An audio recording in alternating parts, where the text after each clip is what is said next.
দীর্ঘ 15 বছর ধরে যে শাসন জগদ্দল পাথরের মতো বসেছিল আমাদের বুকের উপর, তাকে আপনারা আপনাদের দৃঢ়তা দিয়ে, সাহসিকতা দিয়ে, আপনাদের নির্ভীক অবিচল প্রচেষ্টার মধ্য দিয়ে লক্ষ লক্ষ মানুষকে আপনারা অনুপ্রাণিত করেছেন।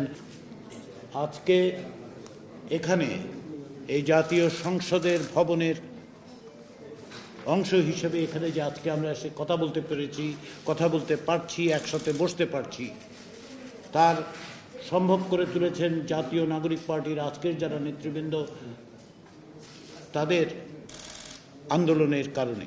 সে কারণে আপনাদের কাছে আমরা কৃতজ্ঞ। জাতি আপনাদের ইতিহাসের অংশ হিসেবে মনে রাখবে। বাংলাদেশের ইতিহাসের এক উজ্জ্বল অধ্যায় আপনারা তৈরি করেছেন, তার নেতৃত্ব দিয়েছেন। সেজন্য আপনাদের কাছে আবারও আন্তরিক কৃতজ্ঞতা।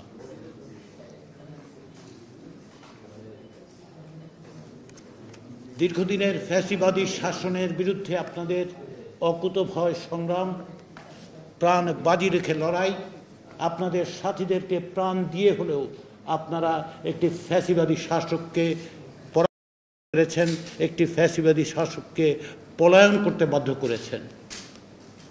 দীর্ঘ 15 বছর ধরে যে শাসন জগদ্দল পাথরের মতো বসেছিল আমাদের বুকের উপর, তাকে আপনারা আপনাদের দৃঢ়তা দিয়ে, সাহসিকতা দিয়ে, আপনাদের নির্ভীক অবিচল প্রচেষ্টার মধ্য দিয়ে লক্ষ লক্ষ মানুষকে আপনারা অনুপ্রাণিত করেছেন, যারা প্রাণ বাজি রেখে লড়াই করেছে, প্রাণ দিয়েছে এবং শেষ পর্যন্ত ফ্যাসিবাদী শাসকের বিরুদ্ধে বিজয়ী হয়েছে।